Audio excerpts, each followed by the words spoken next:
Olá, esse é o canal Geopoliticando e vamos direto ao assunto. Pessoal, essa primeira matéria que eu vou mostrar para vocês aqui não será o foco do vídeo, tá? Eu só quero tratar dela rapidamente porque eu quero tratar depois com vocês a respeito da guerra nuclear que vem ganhando corpo e se embretando exatamente num caminho que nós comentávamos em um vídeo anterior. Vocês já vão ver o que eu quero dizer sobre isso. Mas primeiro, eu quero trazer uma curiosidade que tem uma curiosidade dentro dela. Na verdade, eu quero atualizar vocês a respeito daquele pedido de prisão, né, um mandado de prisão por crime de guerra contra Benjamin Netanyahu, que está sendo feito e foi, uma surpresa aqui para vocês, aprovado por Amal Clooney. Exatamente, Amal Clooney. Né? Se você for investigar, Amal Clooney é uma barrister anglo-libanesa, especializada em direito internacional público, direito penal internacional, direitos humanos, ativista, autora, professora e palestrante, e esposa do famoso George Clooney. Né? Então aqui nós vemos que o pessoal aí conectado com o Beautiful People lá de Hollywood, o pessoal da maior varinha de azevinhos do mundo, então está aí também aprovando o mandado de prisão por chamado crime de guerra contra o primeiro-ministro de Israel. Então, o promotor do Tribunal Penal Internacional disse na segunda-feira agora que solicitou o mandado de prisão para o primeiro-ministro israelense Benjamin Netanyahu, seu ministro da Defesa Yoav Gallant e 3 líderes do Hamas. Karim Khan, o promotor, disse que está entrando com o pedido de mandados contra Netanyahu e Gallant por crimes de guerra e contra a humanidade cometidos em Gaza. E contra os membros do Hamas, os pedidos de mandado de prisão referem-se aos ataques de 7 de outubro no sul de Israel. Só o fato deles estarem pedindo isso aqui formalmente, pessoal, é algo inédito, porque o Tribunal Penal Internacional foi basicamente montado pelos vencedores da Segunda Guerra Mundial, que eram os Estados Unidos e seus aliados. É óbvio que depois outros países foram se atrelando a ele, inclusive a União Soviética foi uma das vencedoras da Segunda Guerra Mundial participando, né, do tribunal, mas nenhum aliado até hoje, nenhum líder, aliás, de um aliado dos Estados Unidos tinha estado na situação em que Netanyahu está agora, onde alguém está, um promotor, né, desse tribunal, pedindo um mandado de prisão contra ele. Nós vamos acompanhar isso aqui e deixar vocês atualizados, mas isso aqui é só para que vocês se atualizem, né? Nós já mencionamos isso aqui em vídeo anterior, mas é para atualizar. Só que o foco que eu quero trazer para vocês é isso aqui, ó. Tropeçando na guerra nuclear. Esse artigo aqui eu achei muito interessante. Escrito por Christopher Roach. Ele diz o seguinte: hoje uma comunicação social complacente, um público ignorante e uma classe dominante arrogante combinaram-se para tornar o risco de uma guerra nuclear mais elevado do que foi em qualquer altura durante a Guerra Fria. Então vamos lá. O que ele citou? O que está contribuindo para a guerra nuclear? 3 coisas. Uma comunicação social complacente, quer dizer, os jornais, a mídia internacional não está deixando claro os riscos que o mundo está correndo. O público, quer dizer, as pessoas que nos rodeiam, vocês sabem muito bem, ignoram totalmente a existência desse risco. Nós somos pouquíssimos a discutir esse tema. E a classe dominante, que a gente sempre trata com vocês, principalmente lá na comunidade, a classe dominante ocultista, dos dois lados, arrogante, está se combinando com os outros 2 fatores para tornar o risco de uma guerra nuclear muito mais elevado do que na Guerra Fria. E por quê? Veja que eu mencionei isso aqui para vocês em vídeo anterior. Numa história que merece mais atenção, a Ucrânia destruiu recentemente uma instalação russa de radar de alerta precoce concebida para detectar ataques nucleares. Eu falei em minúcias disso aqui lá na comunidade fechada. Aqui nos vídeos eu tratei en passant por cima, né, porque são tantos assuntos que não dá tempo. Na última live da comunidade fechada nós tratamos disso aqui com detalhes. Isso aqui não foi uma coisa qualquer, a destruição desse radar. Olha só como ele confirma aquilo que nós falávamos lá na live, pessoal que está na comunidade. Ele diz o seguinte: esta ação insana não conferiu qualquer vantagem militar à Ucrânia. A estação monitorizava possíveis lançamentos vindos do Oriente Médio, mas trazia consigo o risco de desencadear uma guerra nuclear. Por quê? Porque da perspectiva do país que foi atacado, no caso a Rússia, A única razão para ele entender que esse ataque aconteceu, né, o ataque é um sistema de alerta precoce, seria porque os atacantes queriam cegar o inimigo como um prelúdio para um ataque nuclear. Ou seja, na mente da Rússia tinha que passar o seguinte: bom, se eles estão cegando o meu radar que detecta ataques nucleares é porque vem um ataque nuclear aí.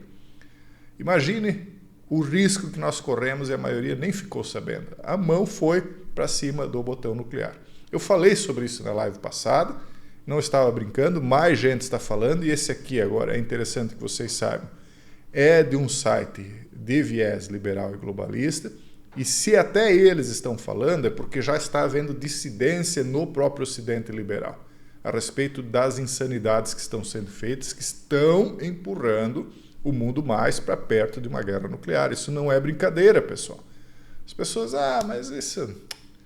o que é uma guerra nuclear? Não vai dar em nada. Bom, vamos ler um pouquinho aqui. A guerra nuclear é o jogo mais perigoso. Significa o fim da civilização. Ou vocês acham que se uma única bomba nuclear explodisse uma única cidade europeia, o que vocês acham que aconteceria? Se esse espetáculo de terror acontecer, é provável que mais da metade das pessoas em nosso planeta pereça. Mais da metade, pessoal. Muitos se consolam pensando que perecerão instantaneamente e que a maioria das consequências serão suportadas por outros, mas ninguém pode ter certeza. Aqui no Brasil a gente costuma pensar, eu estou fora do risco, mas para onde você acha que as pessoas do norte iriam correr caso acontecesse algo de grave lá? E em havendo poucos recursos, você acha que quem é que aqui iria conseguir barrar quem vem de lá, cheia de equipamentos de guerra? Nós nem um 38 podemos ter, né? Mesmo com um conforto tão frio, muitos sobreviverão, pelo menos por algum tempo. Eles sobreviverão desfigurados, feridos, mais pobres, mais famintos e mais doentes. E faloão num novo mundo onde coisas que consideramos garantidas, como água potável, eletricidade, cuidados médicos e lei e ordem básica, estão todas ausentes. E é só pensar, pessoal, quando houveram os lockdowns, o que aconteceu? Não foi destruída infraestrutura nenhuma. Os países não estavam um atacando o outro. Já começou a faltar de tudo, o preço de tudo foi às alturas, as pessoas estavam se desesperando, né, porque começou a faltar certas víveres, né? Ou as coisas começaram a aumentar de preço. Agora imagine onde uma parte do mundo, e principalmente o mundo desenvolvido, porque são eles que estão brigando, foi obliterada. As pessoas de poder de lá vão fugir para o sul, quer dizer, África e América do Sul, né, em busca de sobrevivência. E nós vamos ficar como nisso? Então, essas pessoas que sobreviveriam estarão vivos e tentarão permanecer assim. Aí os filmes distópicos, tipo Mad Max, Livro de Eli e tal, eu acho que eles seriam fichinha perto do que pode vir aí. Eu nem vou entrar aí em questões proféticas, porque eu sei que muitos não acreditam, embora que eu já seja famoso por isso, mas vamos nos manter aqui apenas à técnica, né? O esquecimento nuclear.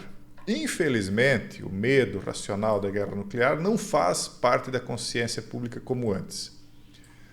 A geração X, eu acho que esse é o problema, as gerações mais novas esqueceram disso. Os mais velhinhos, nós que temos aí a barba branca, o cabelo branco, a gente lembra de algumas coisas, a gente viu muitos filmes, né? Nós aqui no Brasil não vivenciamos coisas como abaixar-se e se proteger na escola, porque nós não éramos ameaçados, mas nós víamos muitos filmes sobre isso, que hoje são filmes que ficaram para trás. Hoje eles preferem colocar aí a turma do unicórnio, das bandeirinhas coloridas, e essa temática aí, que é muito mais importante, não é trazida à tona. Tanto é que o Trump, candidato à presidência, disse? Ele está muito mais preocupado com o aquecimento nuclear do que com o da natureza, ou global, como ele falou. Por quê? Porque ele sabe, óbvio, né? Ele não é um ignorante.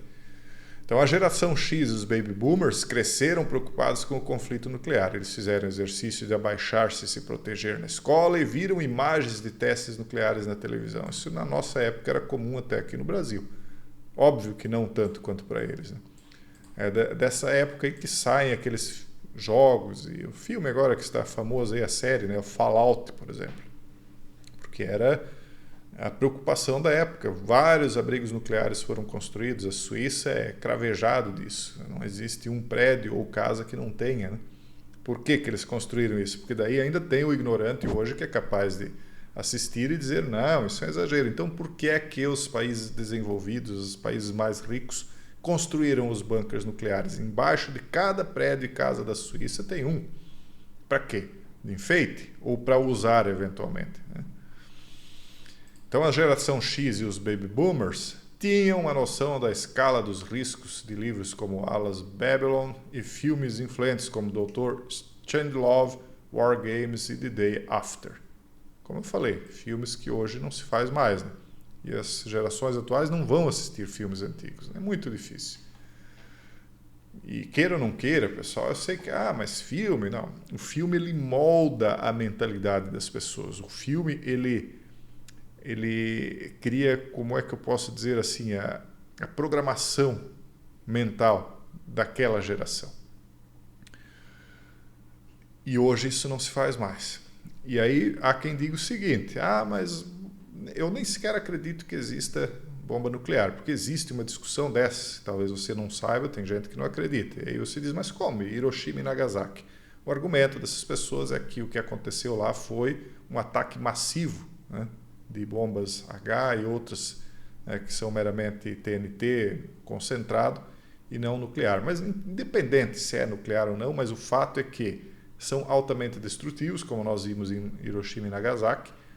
E obviamente que se lá em 45 elas foram altamente destrutivas, imagine agora, né, quase 100 anos depois, praticamente 80 anos depois. Então, quando a Guerra Fria terminou, foi um grande colapso, especialmente no Ocidente. Disseram-nos que o mundo ainda era perigoso, mas não parecia tão perigoso como quando prevaleceu uma postura nuclear precipitada entre os Estados Unidos e a União Soviética. E aí, o que foi isso que aconteceu agora em Cuba?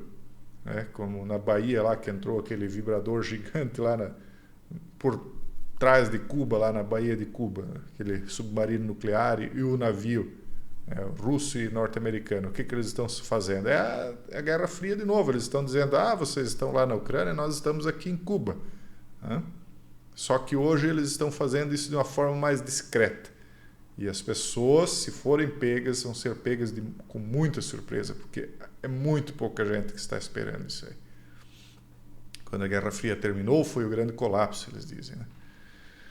Então, os conflitos no Iraque, no Afeganistão, na Sérvia, não acarretavam mesmo o risco existencial que prevaleceu durante a Guerra Fria. Enfim, pessoal, eu só trouxe a público aqui aquilo que eu trouxe mais acertadamente, mais minuciosamente lá na live, né? Porque eu não posso trazer tudo que está lá para cá, né? Tem coisas que se fala lá que não se pode falar aqui. Mas é bom que todos vocês estejam cientes e alertados.